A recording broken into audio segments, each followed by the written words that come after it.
can't even deny we ain't even. Essay narrate, it's good business, yet at the same time it's all poop. Ignore the fact of the central plan and regulation of overspending the money printing, and yet you young bitches eating right off these bleachers, pulling treasures down, sucking dicks and believing the bullshit fed against you. The media lies, the government spreads, the benefits are mute, the market is crashed, the jobs are gone, and the fiat is shit. Increased deficits, yet the spending's infinite. Meanwhile, you're check to check, but it's okay, the politician will fix it. Fucking idiots, you deserve this shit. While I divorce from society and escape real quick, work on the inside on what's restricted, countering with economics, embracing the real market, ignoring politics, and realizing society is fucked, so I forget.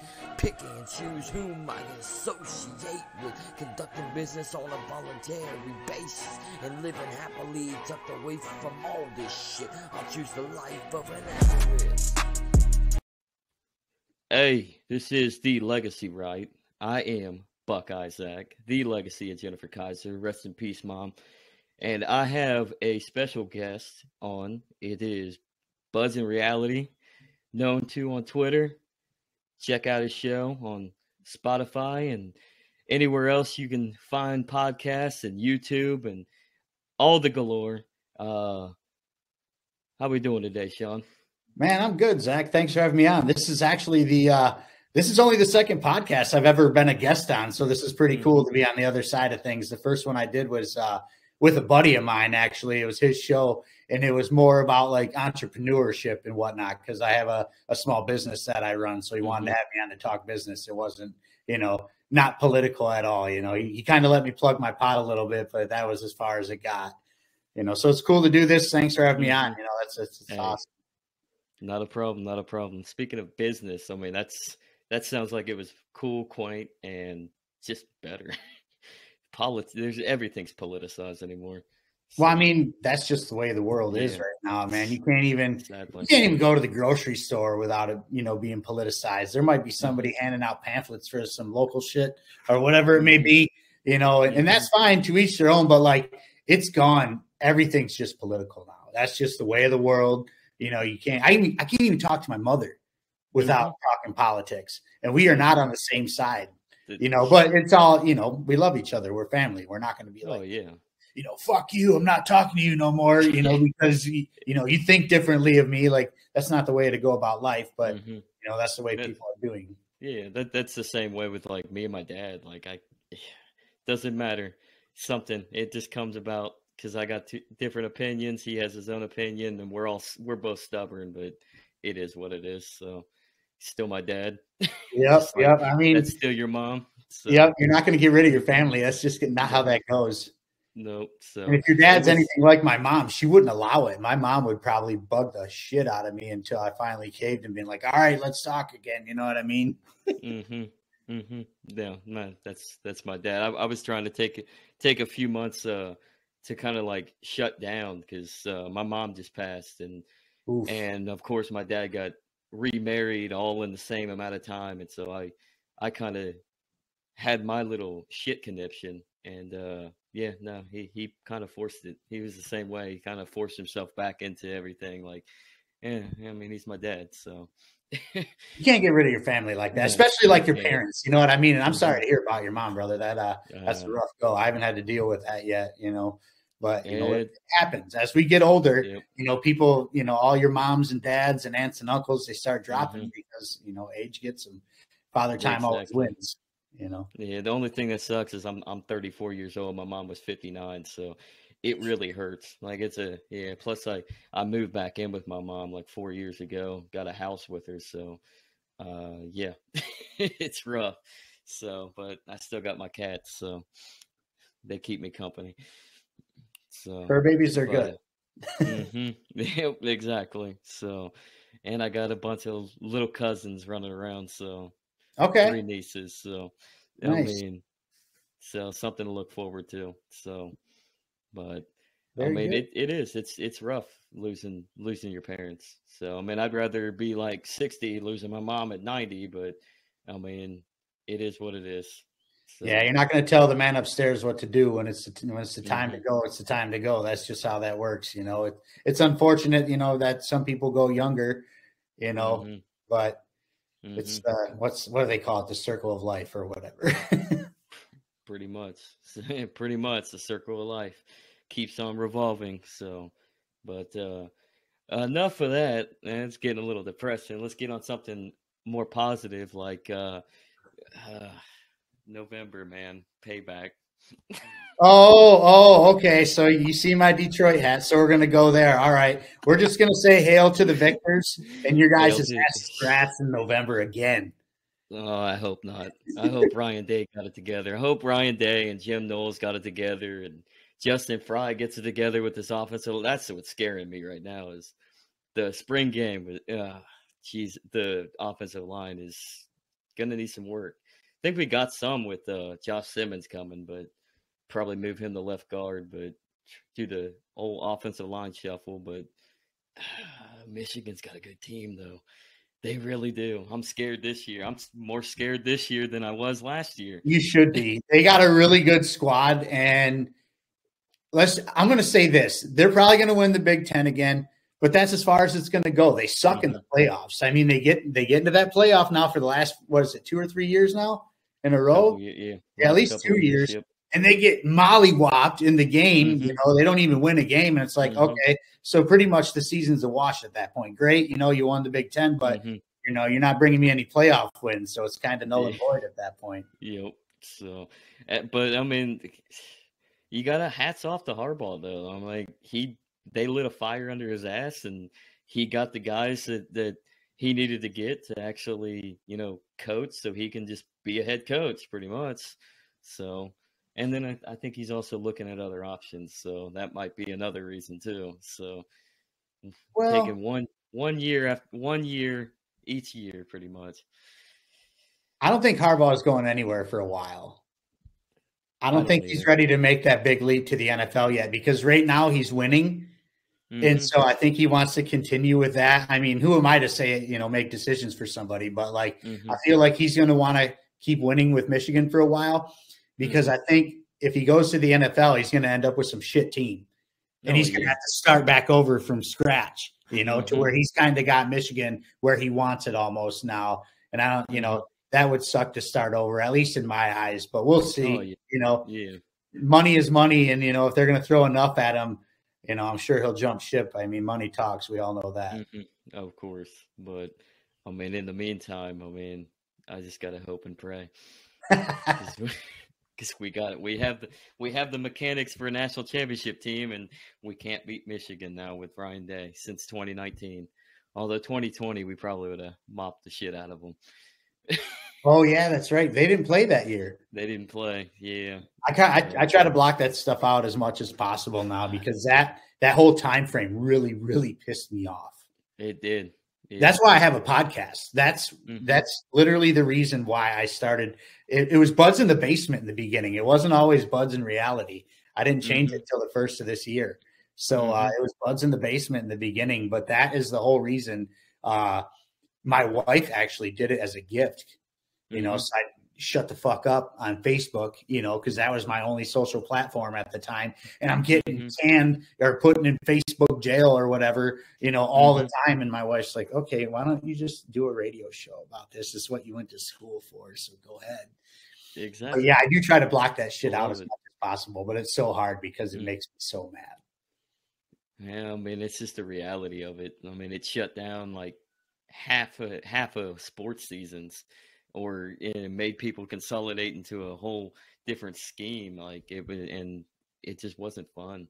It really wasn't, because then you'd see teams having to cancel games that year because too many players were positive or this and that. So it was not a good scenario. And then of course, you see like in the realm of Ohio State, and we went 7-0. I'm glad that we made the playoffs, but at the same time, I really don't care. It's just a blur.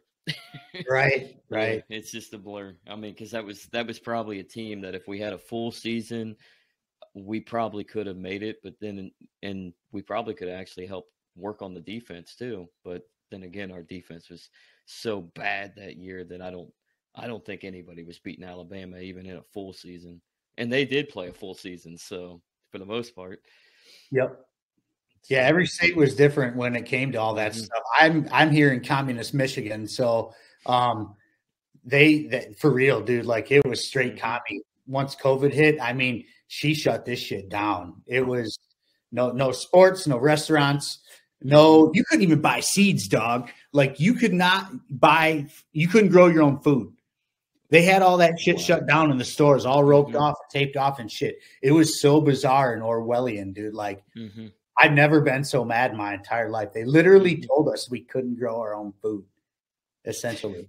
Wow. Yeah, that's communism at its fullest, when the state holds the monopoly on everything and tells you what you can and cannot do. And I mean, that's pitiful. Yeah. I mean, the churches, the schools, shit, they even shut down gun registry for a minute. I remember freaking out. A buddy of mine went to go buy a pistol and they shut down the registry for a while. They told him he had to come back. And I'm like, wait a minute, you can't buy guns right now? It got fucking weird, man. Like I lost it, man. I was boop, boop, boop, boop, boop on Facebook. I'm pretty sure I went to jail for something I said then too. You know what I'm saying? It's like I don't know how else to explain it. Like my buddy was like, they won't let me fill out the registry for my pistol because they shut down the registries for a minute. And I was like, wow, dude, it got real, man. It got real up here. I'm kind of glad I wasn't anywhere where it got really, really worse. Like, luckily, like down here where I'm at, I'm in southeastern Indiana. Like, yeah, we had shelter in place, but we could still go out and about and do our thing. And I mean, and I'm a recluse anyway, so I'd rather just be at home. So it didn't really bother me. But at the same time, like things really didn't change unless you10 like down the main highway, the main drag, and saw all the fast food restaurants shut down at like 10 o'clock. So that was about the only change. Like, or Walmart, Kroger shut down at 11:30 or whatever the time it was. Like, that was basically the only change. Like, I didn't really see anything different, at least in my neck of the woods. My wife and I went down to South Carolina during that time, and everything was open. And it was, they had their signs up for masks or whatever, but like, if you didn't want to wear it, you didn't have to wear it. It was one of those things. They weren't like making you do it, but they did have a curfew. So everything was shut down by like 10 or 11 o'clock at night. I want to say it was even 10. I don't even think it was 11 because we were doing like a nightly walk down the beach by 9:30 every night. And that was crazy though. Like traveling at that time was so bizarre. It was so bizarre. It's kind of nice actually, because it was just not congested at all. Like, well, it was cheap too. That was the bone. That was kind of why we went down there. Like for what we paid for that trip for 5 days was almost nothing. It really was. Like, we stole that trip for real. We couldn't. It was hard to not do it. I think we got the whole trip, like with the hotel, the rental car, and the 2 direct flights, because I don't like doing layovers. That's how you get your luggage lost. I don't know if you've ever done a lot of flying, but if there's ever a layover, they're going to lose your luggage. That's just how it goes, man. Yeah. And especially then nowadays. But yeah, like, shoot, man, I forgot where I was going with this. Oh yeah, the travel part of it. We got all that, with the rental car and the hotel and the 2 direct flights for like not even $1,500. And we stayed down there for 6 nights, 5 days. Yeah, that's a steal. Like, now we tried to go. We went the next year in 21, but we decided to drive because at that point the flight tickets for 2 people were more than the whole vacation cost the year before. They got everybody. That's when the big inflation boom started, and they were like, "Well, we've been closed down and not, we couldn't do this or that for a while, so we're going to hammer everybody on price." And that was, we started seeing the gas prices start to skyrocket, and the food prices and everything else was, because they printed all that money, giving us the free checks. Here's $600, here's $1,200. you know, and a lot of people forget that Donald Trump was the one who started all that stuff. Oh yeah. You know, of course, the MAGA Trumpers would say, no, well, that was the Democratic House. Of like, it was Donald Trump's administration. He could have stopped it. No, yeah, he was all for it. Yeah, he was. I mean, that's why you never trust a New York Democrat. Well, no, and the fact that the GOP is like constantly dogging on the Biden administration for his spending. I'm like, did y'all forget that Trump spent like $6.5 trillion in 4 years? Like that's more than Bush spent in 8 years, and he did that war. You know, I believe that was more than Obama too. Yeah, you know, and Obama was there for 8 years. You know, and Trump's like, hey man, hold my beer. Not saying what Biden's doing is good. I mean, he's telling Trump to hold his beer right now with his spending, but at a certain point, you know, this shit's going to hit the fan, and it's going to happen fast. I mean, the dollar's in bad shape. Yeah, but while Trump was pretty bad on the excessive spending and the money printing, I mean, it went excessive, especially in 2020. I mean, Joe Biden's looking at him like, hold your beer, Hunter, get me the crack. We're going to smoke some crack together. So. I mean, and that's speaking of Joe Biden. I mean, I didn't even read much of it, but I was at work and I work security, so I was bored as hell. And I went over to the reception desk. The guy over at that desk was reading happened to be CNN. It was CNN politics, but he was reading something about I guess there was some subpoenas in Congress that for Hunter Biden's whole shit that's going down, and I guess the FBI is trying to shut it down or something, or I don't know, trying to suppress it all and not I mean, trying to basically keep it covered up, I guess. I don't know. I just got the gist of it. I haven't even really checked it out. Have you read anything about it? Or you want to know what? If I'm being really honest, I'm kind of out of the loop when it comes to that right now, because my main focus has been on the dollar. And what to do, you know, how to decentralize myself and my family, you know, as much as possible. That's been, you know, my main focus is what's happening with the currency right now, because it's important, you know, and I think a lot of that shit you're seeing, you know, with these stories and whatnot. And Trump just had that town hall on CNN where, he put on a show for his people. You know, I think that's all a psyop. I think everything they're throwing out there is a psyop right now and there might be some truth to it. I don't know. It's not like the FBI would not do something like that. Oh, yeah. You know, like that's what they kind of do. You know, they've been doing, you know, shit on social media by suppressing information and, you know, fraudulent shit with the elections over social media. Like the FBI is not honest in anything. So it's not far-fetched. That's just not where my brain is at the moment, just because, you know, we're on the brink of nuclear war and the dollar is about to collapse. Like at any moment, the dollar is going to collapse. And that shit is where I'm at, just because it's all terrifying. You know, it's going to, you know, when the dollar collapses, we're going to see some wild, wild west shit for real.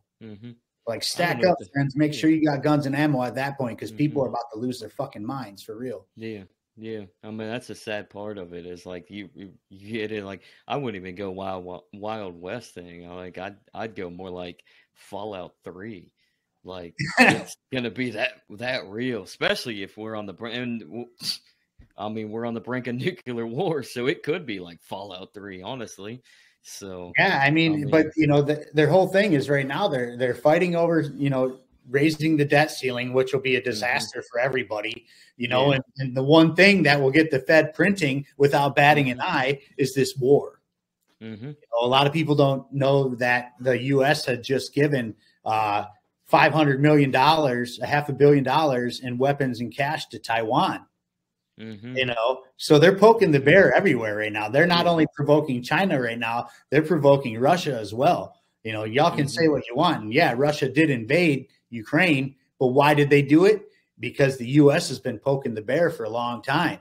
The U.S. and NATO, you know, I'm not pro-Russia by all means. You know, that guy's a lunatic, but you know, let's be real right now. You know, but these wars will get the Fed machine printing, which will create a boom that the U.S. needs, which will be a fake boom. But then at that point, we'll see a hyperinflation that will make this past inflation look like child's play. It's going to get crazy. Yeah. And the old and the poor people are going to be the ones that really feel it first and foremost. And, you know, that it's sad and it's terrifying at the same time, because like these world leaders are trying to, you know, get us into a situation. They're going to get us all killed if they keep doing this shit, man. These countries like China and Russia have nuclear bombs. And so do we, you know, so what is it going to be? You know, who's got, you know, a dick measuring contest of who's going to blow off their nukes first or what? That's essentially all this whole scenario really is. I mean, that's literally, you just said it. It's pretty much a dick measuring contest. It's like whose missile is bigger. I mean, it's going to cost tens of millions of lives, if not even into the billions. Because I mean, there's 8 billion people on this planet and growing. Take out 3, 4, 5 billion of those people and for what? To consolidate power, keep the money printing flowing, the money laundering that the excessive printing and spending and the fraud of fiat gives to political elites.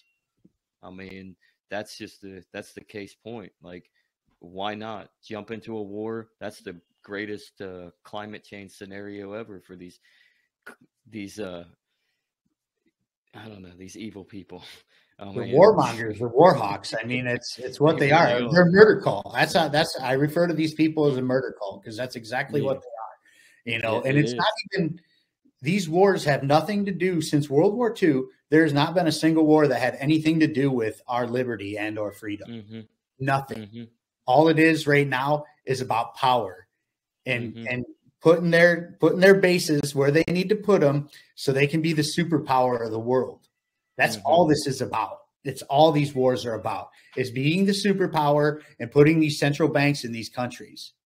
Because that's what they do. After, you know, they go and tear shit up and they put these central banks in these countries that loan these countries monies with an astronomical amount of interest, knowing that they'll never get paid back, you know, and then they just keep bombing them to keep them subservient. I mean, that's how the U.S. government rolls, man. They are a murder cult. You know, and actually, let me plug this book real quick. I've been talking about this forever. Everybody needs to read this. Enough Already by Scott Horton. This book is damning. And you wouldn't believe what is in this book about the war on terror and how it started. And this goes back to the 50s, dog. We've been doing this shit to them for decades now. And it comes to a point where he points out a lot of situations where not only does the U.S. play devil's advocate in these wars, but they set up their bases in the most holy lands, knowing it's going to piss off this crowd, you know, and they're provoking it. You know, it's really gross what they do. Everybody should read that book, though. Honestly, like, it's amazing. I got it saved on my Audible list to listen to. So I got Audible. I'm gonna listen to it. Eventually, I'm gonna grab the book, but I'd rather read it. But I definitely have to check it out because it is pretty eye opening, and it's everything that that Scott Horton has written about. Like, I mean, he just enlightens the truth. It really does. I mean, from the CIA, just the CIA aspect of like the Mujahideen. That's where it really heightened. Like, the war on terror was begun in the Soviets' war against Afghanistan. We started Al Qaeda. The CIA trained, supplied, and created Al Qaeda, and then it caused once the Soviets were pushed back, it caused a vacuum. The Taliban came in. You had insurgency all over the place, tribalism, and then the United States decided to go to war against Al Qaeda. I mean, after 9/11. So because that's what they do. They you know, any country that they're so-called helping, you can plan on them attacking that country within 10 years. That's just kind of how they do it now. But think about that. When you brought up the war with Afghanistan and Russia, we were funding that. We were giving them money and weapons. We were giving money to Osama bin Laden, dude. And the same thing with the Iraq and Iran war, which they talk about in this book too. We were Hussein's backup. We were Saddam Hussein's money cow for that war. We were giving him weapons and training people to go against Iran. And the most ironic part of that was Israel had Iran's back during that war. And we're supposed to be like allies, and they are allies. But here they were funding the enemy of the other guy, which is very bizarre in itself. But it just really goes to show that it's all about Israel being the superpower in the Middle East. That's what Israel wants. And so we help them do that. That's why they're always going after Iran, or they're always going, you know, there's always a war in the Middle East because they want Israel to be the top dog over there. Nobody else can be that way. You know, Israel's not all right. I'll just come out and say that. They're not all right. They're just as bad as we are. Oh, they are. I mean, and like lately, if you're watching, like even on YouTube with the, get on the internet and you get the ads for the anti-Semitism rhetoric. Like, that's propaganda. Like, it's because of AIPAC and Israel and what the control that they've monopolized into the United States federal government. I mean, they have so much control and so much aspect on public opinion in this country that you're seeing propaganda ads being run for anti-Semitism. Well, what is the anti-Semitism? It has nothing to do with anti-Semitism. It has more to do with you better not go against the narrative of Israel good, everybody else bad. Israel is the superpower. I mean, Israel's supposed to be the regional superpower. So, I mean, let it all crumble. Let it all collapse because, I mean, you are despicable. And I'm Jewish, by the way. So, nice. Nice. Yeah. And so is Michael Malice and Dave Smith and all them people. Well, my whole thing is with Israel is we've been giving them money and weapons forever. Like since I'm in my 40s, man. We've always been, chummy with Israel. And, the CIA and the Mossad are like, one in themselves, they're the bestest friends. They're like peas and carrots, like Forrest and Jenny was, you know what I mean? But, I think more and more that comes to light about Israel being, not such a good guy. I'm not saying Israeli people, by the way. When I'm speaking of it, I'm talking about governments. That's the same way, like, let's get this out of the way right now. When I'm saying, bad shit about Russia, I'm saying it about their government, not the people. I love the people. This is not their fault. Same thing with Ukraine. God bless all those people. Honestly, it's their governments. When I'm saying, fuck Israel, fuck Russia, fuck Ukraine, it's their governments. It's not the people whatsoever. I feel sorry that they have to deal with that constantly all the time with the help of the United States government. Yay. Exactly. I mean, and they deal with terror all the time because of the civil war that's been going on, the occupation in the West Bank, the Gaza Strip shenanigans and the rockets. I mean, everybody's dealing with terror and violence because of the government of Israel. And of course, governments and leaderships of the Palestinians and Hamas. And I mean, it's some bad shit, and it's all orchestrated because of governments. Really is. It's government that's inherently evil. Well, yeah, like nobody in their right mind, like a peaceful person just living in the world, wants to see war or like have to deal with that on a daily basis. That is, it's terrifying. You're fearing for your life every day. Because you don't know what kind of drone is going to be flying overhead or what kind of missiles coming your way. It's real live right now between the Palestinians and Israel at this moment. There's some rockets getting, blown off just a day or two ago. Now I'm thinking about it. They were doing some crazy shit over there, and it's never going to stop. Like, that's the one thing, like, I don't know. I'm a God-fearing person. I believe in the Lord, and, this is all biblical. These countries have been at war since the very beginning of time. Yeah. It's never going to change, unfortunately. It's just not. And I'm not saying that they should just keep doing it, but they need to find a way to like figure it out. And the only way they're going to figure it out is by getting rid of government. The governments do this shit. I guarantee you that, there could be a point where the Palestinians and the Israelis could get along and figure it out without the government being involved, because we're all more alike than different. Like, I don't hate Muslims by any means. I don't hate Israelis or Jew by any means. For what? What do I need to hate somebody I don't know for? It seems silly. And I'm sure a lot of people think that way. but the media won't tell you that. They're going to say all these Muslims want to kill Americans and they want to kill Israelis and they want to, everybody's an infidel. And dudes and dudettes, I've met a ton of Muslims that are so very nice. Honestly, they're nice people. I live in a Jewish area. My neighborhood's predominantly Black, but there's a lot of Jewish people out here that are super nice. We're not going to talk politics, obviously, but like, you know what I mean? Like, they're nice people. And so it just goes to show like the media and the government's narrative is a lie. Per se. And I'm sure there's hate because people are told to hate the other or whatever, but like most people are going to be nice to each other no matter what. Well, that's the thing. Like everybody wants to be left alone for the most part, but then but everybody understands that you need people because we're social creatures. So we want to cooperate. We want to live with one another. We want to do for one another. We're inherently good. In my opinion, my perspective, especially if you're one with the Lord. I mean, we were all created in the image and likeness of God, right? So, right. I mean, we all want to do good for our fellow man, but at the same time, we want to do good for ourselves because we're all narcissistic in our own way because we want to preserve our own self-interest. But you can't do that without understanding that we need other people around as well. You got to be able to contract and create relationships.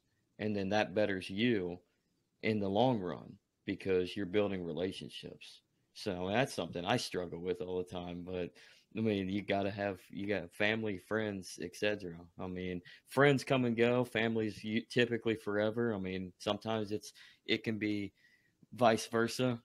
Sometimes it's friends or your family that you create on your own and family goes away. But for the most part, I mean, you mold the relationships and then you build upon those relationships to build yourself.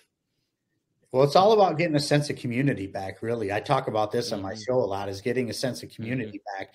And I totally understand it, like people, stay away. I get that. I'm a recluse too, man. Like I don't really, the only time I leave the house is to go buy weed from the head shop or to go to the record store. I'll take my wife out on a date every once in a while, but I'm perfectly content at home and not peopling. Oh, yeah. But really, in theory, we need to bring that sense of community back. And so we can have each other's back and have conversations again and just be normal. The government and the media have us so divided right now. Like we're the most divided we've ever been. Yeah. And just think 22 years ago now, after the towers went down, we were the most united we had ever been, probably, because at that point, it didn't matter if you were a Democrat or a Republican or a libertarian or whatever you're going to be at that point. It didn't matter, but then they also fed everybody the narrative that, hey, we're going to kill all these Muslims because they're all bad and they want us all dead, and then everybody believed it, including myself. I got behind that war. I was a neocon before, in my first voting career, my first 2 times of voting for president, I voted for Bush both times, man. A neoconservative, raised Southern Baptist, dude. That's just what it was. I'm a never Democrat. And that was a complete letdown. That was a complete letdown for me, which led me to search for something else other than the Democratic Party, because I was never going to do that. I like guns. I'm not going to vote Democrat ever. And so that led me to this crazy old man talking on TV, about ending the Fed and abolishing the IRS. And I'm like, who is this crazy old man? And then he's up on a stage, with the other president. Bernie Sanders? Yeah, right? Who is this guy, And then what really got me was, they're asking the other 2 candidates about 9/11 and what they thought.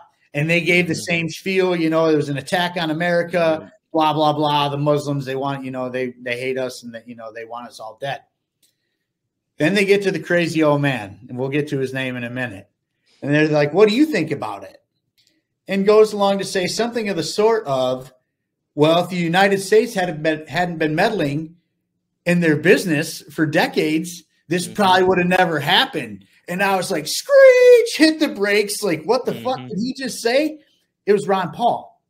And I was like, that's my guy. I want to know what that's about. Like, we need to talk about this, because I always knew something wasn't right with the 9/11 thing, even though I was on board with it. Like, I knew something just stunk like shit about it. Like, people don't just do that to do it. And I'm like, man, he's onto something, because we have been messing with those people for decades. You know, a lot of people don't realize that, you know, even after the first Bush in 1990, when they went after Iraq and Operation Desert Storm, I believe it was called, you know, they talk about it in the book here, you know, it only lasted a few weeks and it was over. So we were told they never stopped bombing Iraq, and they're still bombing them. Yeah. It never stopped. And so, like, you sit back to yourself and go, wow, like, who is the real bad guy here? You know, who is it? And it's not us, the people. It's really not. They want us to believe that, you know, they want us to believe that every Democrat in the world, that they want to take your guns, you know, and they want you to believe that, you know, that all the Republicans, you know, want to tell you, you know, how to live your life, you know, when it comes to the woman's body and whatnot. And that it's not true. I know Democrats that have guns, and I know Republicans who are okay with abortions. Yeah.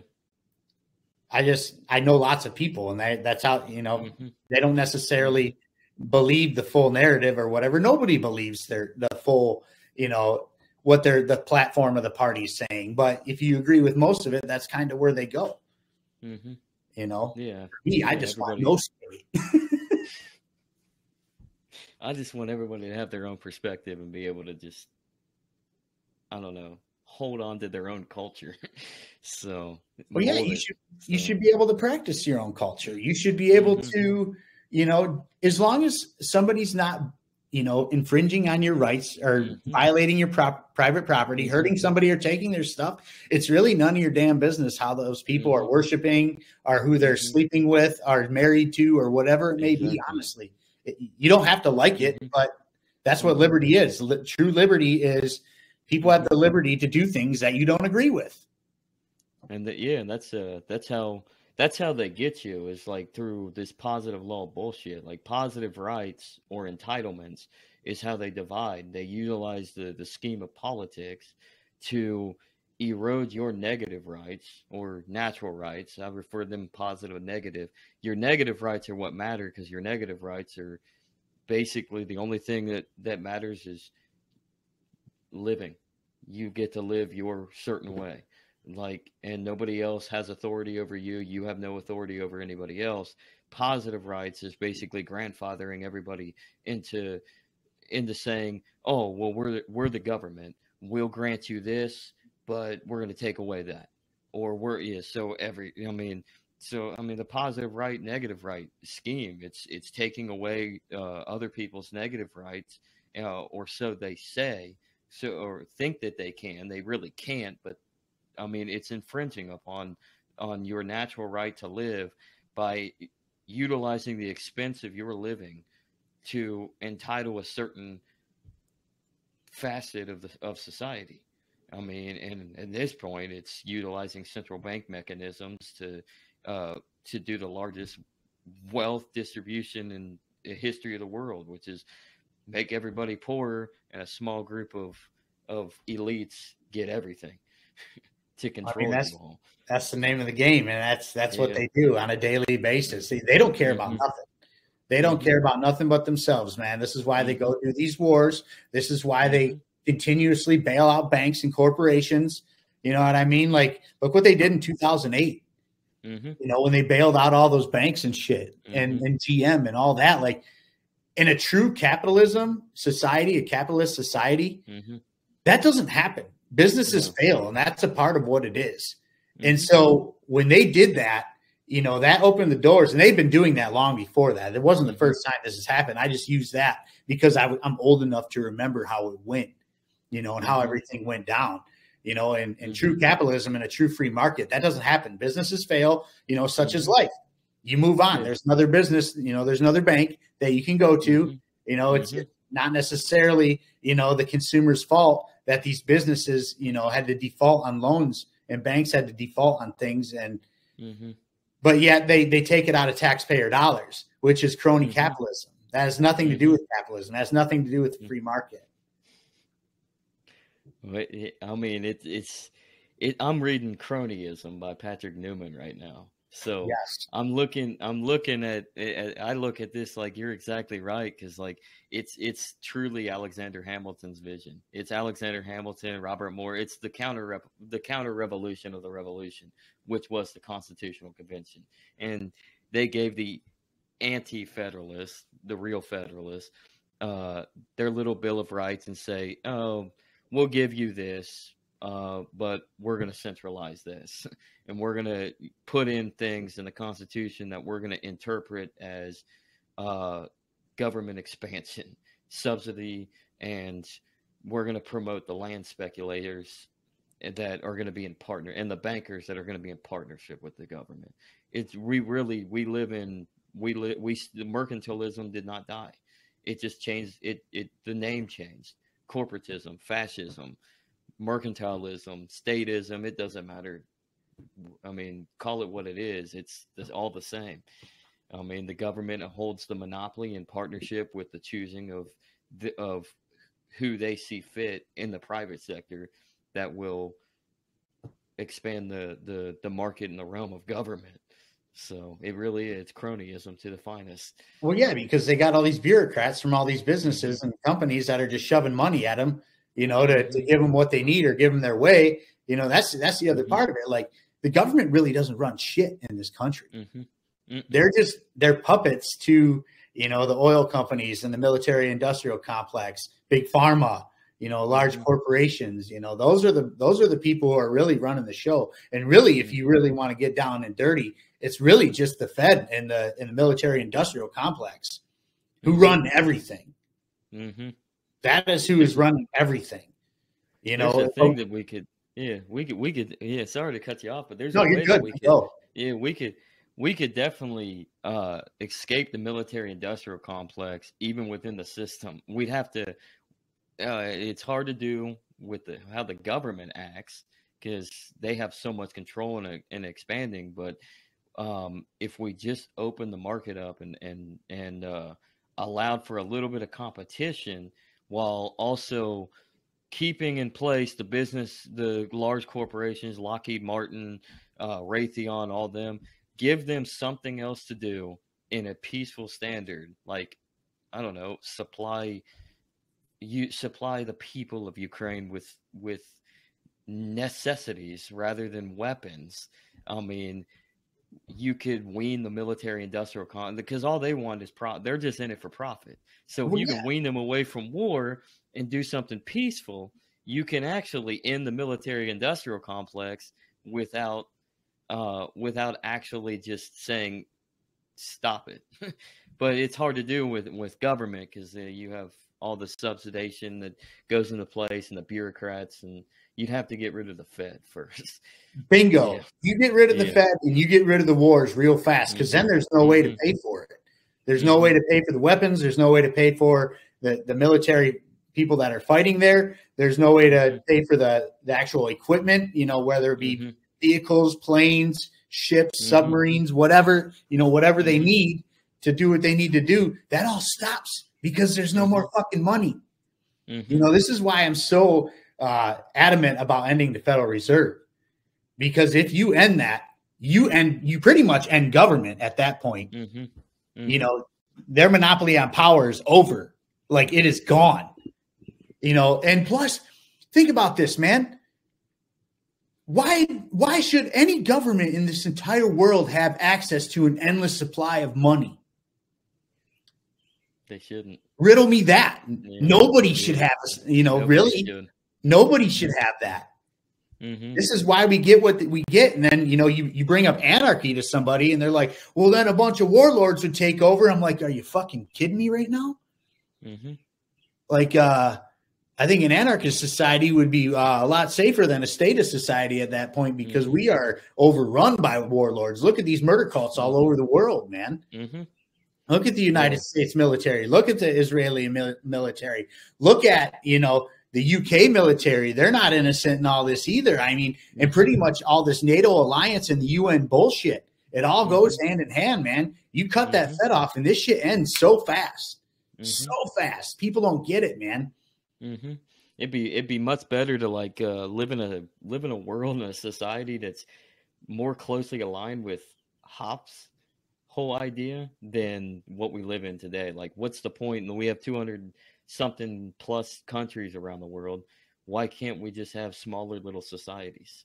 Your property, their property, this community, that community. Like, just why can't we have like 100,000 little small little countries that just pretty much just cooperate with one another or ignore one another, because ain't nobody really gonna give a shit at that point, because I mean, we're all small, we're all just wanting to maintain and be left alone. So shut everything down and build your wall, or open up and make trade and peace and economical pursuits with one another.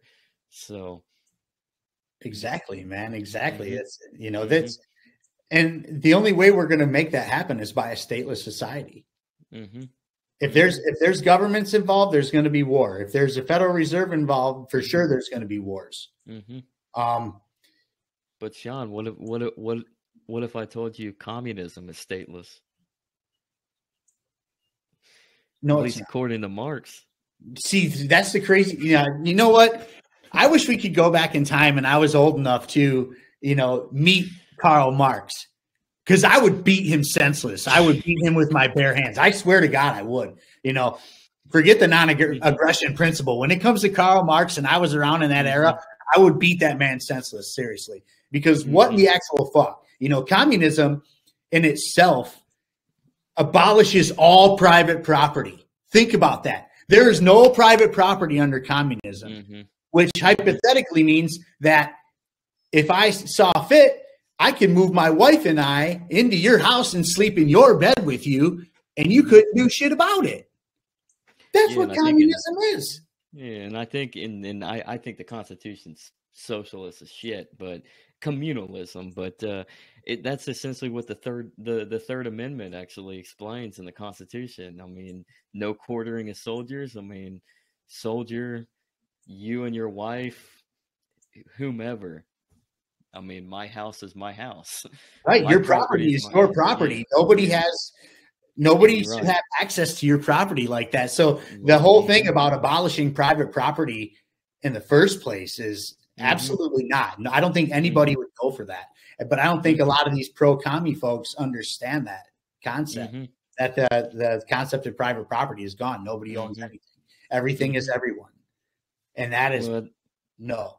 Somebody tries to come sleep in my bed with my wife and I is probably going to get shot. You know what I mean? Maybe don't put that out there. No, I'm just kidding.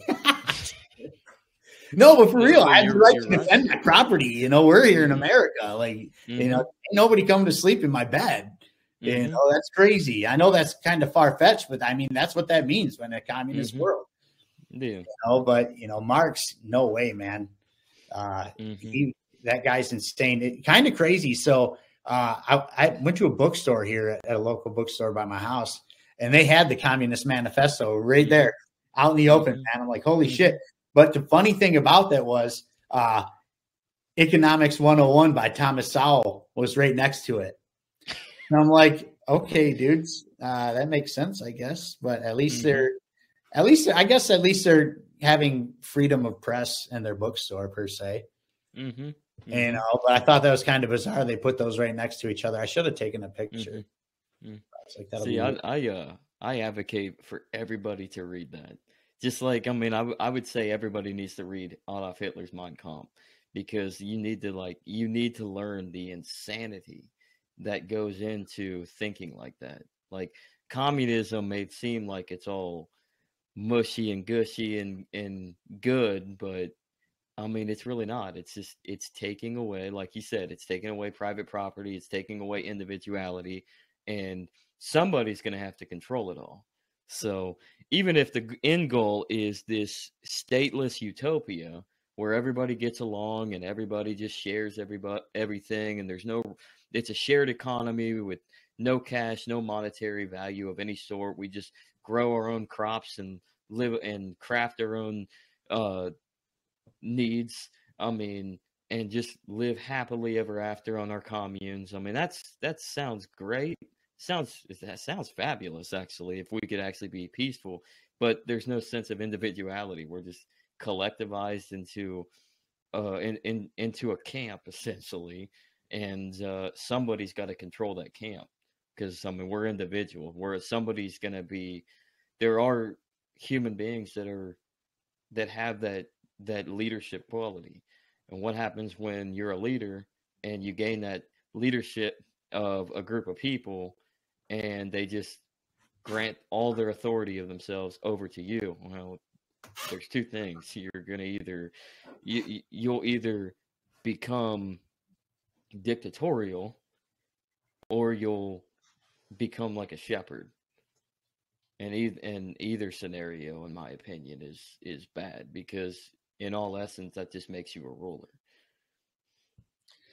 Well, I mean, every communist dictator in history, millions of people died from starvation alone, not to mention like just for them just killing people, for not, obeying their whatever communist rules there are, I mean, look at Stalin, look at, who else is out there? Stalin, Hitler, Mao.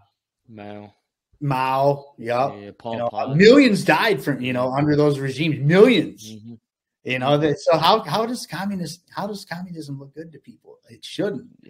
But here they are, like they're like preaching it under socialism right now. But really, in theory, America's already a socialist country. People don't see that. We're not free. We're far from it, man. They steal half our paychecks. They tell us what we can have or not have. They tell us what doctors we can go to. They tell us, what schools we have to go to, pretty much. Like I had a friend of mine who just he got a letter in the mail. His kid missed 10 days of school from being sick, right? And they sent a letter saying that because your child has missed 10 or more days, we can turn this over to the prosecutor. Like, that's scary. There's nothing free about that. And there's actually no law that says your child has to go to school either. So like, where do they get off? Like, what are they insinuating there? You know what I mean? Do you want the child to go to school with all their boogers and shit and spread it around to all the other kids? But I mean, stuff like that. I mean, look at the monopoly they have over the schools where they could do shit like that. Or look at the monopoly they have over healthcare, like that. There's nothing free about it. There's no free market in that. And it all has a lot to do with just the funding of it all. I mean, even private schools are funded federally or statewide. Like even private schools have some sort of tax influence, especially like Catholic schools. But I mean, that's essentially that's where it's all at. It's the public monopoly that makes everything worse. I mean, look at healthcare. The government's involved. It's a dumpster fire. Look at education. The government's involved. It's a dumpster fire. Look at banking. Government's involved. It's a dumpster fire.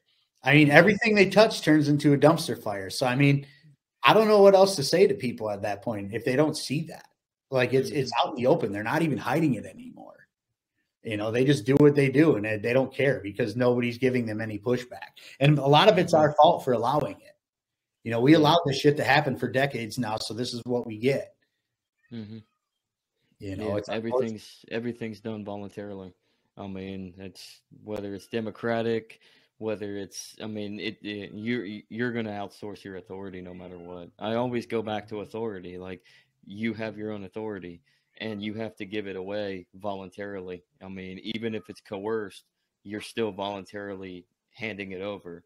Like someone might put a gun to your head. I mean, you still have two choices. Let them shoot you or hand over your authority.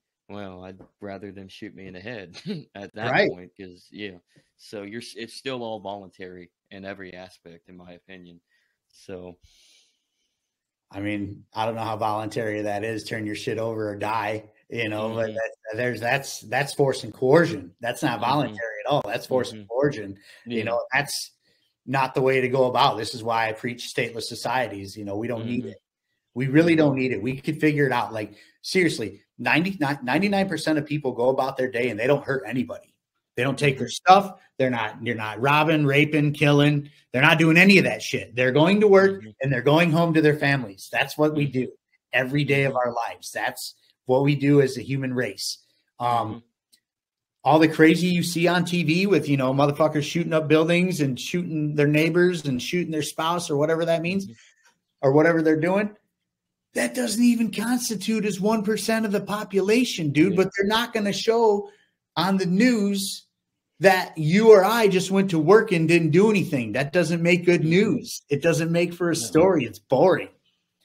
Shaun and Zach just went to work today and came home, and they didn't hurt anybody or take their stuff. They're not reporting that shit. That's not news. They need clicks and sweeps. Yep. Do they even do sweeps week anymore? I think that's every day now with the cable news. The corporate. I don't even pay attention to that shit. I don't want to see it. I don't turn on the news anymore. I watch some local news just to get what's going on around my area or whatever here and there. Same here. But I'm not turning on Fox. I'm not turning on CNN. I'm not turning on MSNBC, ABC, CBS. I'm not any of it. I'm not watching it because I know what they're doing. I watched enough of it to see that mainstream media's job is essentially to keep the working class at each other's throat. That is their job. That's why they push the narratives that they push. I wish more would wake up to it and turn the damn TV off and go talk to their neighbors and say, what's up? Go have a beer with them, smoking Jay, whatever you do. You know what I mean? Just go talk to your neighbors. Go talk to somebody at a bar. Talk to people. You'll figure it out. I talk to people all the time. I live in the most liberal part of Michigan you can be in. Literally. There's pride marches and shit every summer and the weekends, on the weekends all the time. And I'm not saying anything bad about that. I'm just painting a picture for y'all. This is the area that I live in. Me being an anarchist or a libertarian, whatever you want to call me, I wear a lot of T-shirts. My wife calls them propaganda T-shirts, and they're fun. I have a picture of the White House, and it says, "This is why we can't have nice things," or the elephant, the donkey, and it says, "Please don't feed the animals." They're don't tread on anyone. I have that too. Yeah. And those shirts will strike up conversations, okay? And the general consensus is, even in the most liberal area of where I'm at, is they're tired of this shit. But they also don't know where else to go, because these people ain't voting Republican, that's for sure. And they, I don't want anybody to vote for Republicans either, man. They're full of shit too. They're just, as the Cajun libertarian would say, they're just Democrats doing the speed limit. He said that. They're Marxists. They were formed in 1858 or 1854 rather by a couple of Marxists from Wisconsin. Well, one guy was from New York. So, National Reform Association, Alvin Bovoy, and the New York Tribune. They were very socialistic. That was a newspaper. Actually, utilized a lot of Marx propaganda. Literally, he would write for the New York Tribune a little bit. Same with Engels. National Reform Association was a socialist movement. It was for land reform and all that, which that's nice and all, but our Alvin Bovoy was he lived in Ripon, Wisconsin. Him and his family. It's probably, if you read about it, it's one of the most well-known social experiments in commune living. But yeah, they were very adamant on anti-slavery, the radicals of the Republican Party and of the Whigs, because they needed to eliminate the free labor to consolidate everybody into one equal class of free labor, basically. So they advocated for slavery. So the Republican Party is steeped in Marxism. Of course, the progressive movement began with the Republican Party. The Democrats kind of hijacked it because they were losing their scope of power, and they know how to wield power more. They wielded power better in the mid 19th century. And up until the Civil War, and then the Civil War happened, broke apart. Republicans took more power. The Republicans and Northern Democrats in consolidation, and then you go from there. The progressive movement kind of opened the door for the Democrats to get back onto the high shelf. And then they adopted all different ideas of socialism that had branched about because of the Marxist ideology in the 19th century that opened it up. So as a political philosophy. So I know too much shit, man. That's a nice little history lesson there, man. I dig that. Very good. You've been reading books. I like it. I like it. Books are the way, y'all. I mean, they are. Reading books, you know, because what we were taught in school is, well, I don't want to bash the schools too much because we did learn a lot. You got to learn how to read and write and shit and, you know, do math.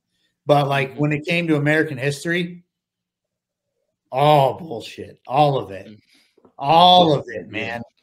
Like, that's why it's important. That's, you know, that's why, you know, the Zeal and I on Twitter started the Liberty Book Club, is to put, you know, liberty-minded literature out there and some good history lessons on, you know, how shit really happened and went down in the past, rather than the spoon-fed lies that we all got in our government schools. You know, it's important to read books to understand what really happened, you know, in our past, because the past is not what we were told. Let's just put it that way. All of it. Speaking of history, and I'll throw a book out there for that, for all those that listen. But there's a book called Lies My Teacher Told Me, and it's just like a little consortment of different histories that world history that, and I honestly, I think the guy that wrote it, I forget his name.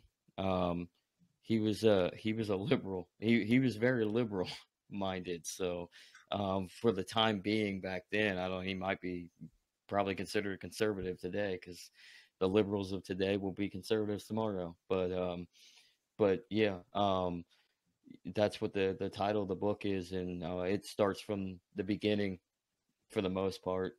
I mean, it goes into detail on Columbus's voyage and how that basically got bookmarked in history, and then we stopped. He discovered, and that's it. America's founded. So that's essentially what it is in our social studies books. And there's more to it. So I mean, there was good and bad. There's genocide on all sides. I mean, everybody committed heinous acts. I mean, the Aztecs, before the conquistadors showed up, I mean, how do you think they garnished their empire in central and northern Mexico? Murder and robbery, and I mean, well, that's how every country does it. That's how everything came to be. Somebody invaded somebody else, you know, killed off the population until they became subservient to the new power, you know, and that's how every, you know, country came to be. You know, our American history isn't all that glorious. I mean, it's based off murder, force, and coercion. You know, it wasn't, you know, the Pilgrims didn't come here to break bread with the Native Americans, you know. No. I was just talking about it on one of my shows. You know, I remember watching a doc on the History Channel years ago, and they were talking about how there was propaganda in England saying, like, you know, go to America and kill the red man, come kill yourself a savage, you know, hunt savages and come kill the red man and shit like that. And you're like, wow, man, you know, that was their ultimate goal, was to come and take over, and that's what they did. Yeah. So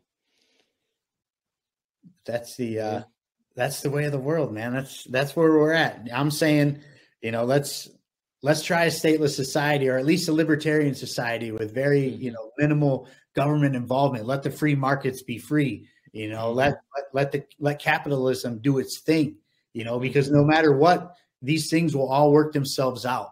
You know, a lot of people will be like, well, you know, they'll take advantage of people and not pay them, you know, enough X amount of dollars or whatever it may be. And that might have been true, you know, 50 plus years ago. But in the age of social media now, where people can just pop off and say anything, I don't think that would fly, because then people would just not use that business if they weren't treating their employees, you know, unfair. Yeah.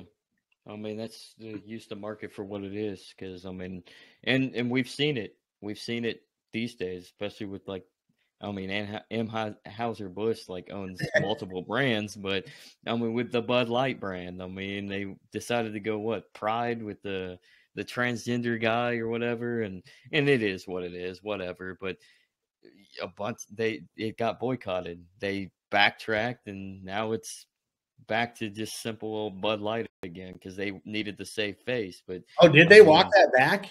They did walk it back, so they Okay, saved face. Paying attention to that because I didn't really care. You know, I don't really care anyways. And I mean, and all of their products taste like piss water anyway. Exactly. So. Like, So okay, big deal. It's Bud Light, and they put some, you know, what's the proper term? I don't want to call him a cross dresser, a transvestite. I mean, I don't even know anymore what to call it. Yeah, I don't think he was a transvestite. I think he was just a cross dresser. But you know what I mean? Like, okay, cool. You went on a beer can, big deal. I don't care. You know, I don't drink that shit. It's piss water. Bud Light is what high school kids drink before they figure out what real beer is. Exactly. Exactly. I like but that. The memes were great. The memes have been awesome. The memes have been great. You can't deny the memes on that. Especially on both sides too, really. Like the ones that are making fun of it and the ones that are mad about it, they've all been pretty funny. Like the one meme where it has the dude that was on the Bud Light commercial or whatever that dressed up, and then you have Ben Shapiro on the other side, like oh, I figure it says something like this is what Ben Shapiro is or whatever. Well, yeah, because I've seen that one and they look eerily familiar. It's kind of weird. They do. Like, wow, man, that's maybe Ben Shapiro's living yeah. a second life. You can't put nothing past nobody these days, man. You never know.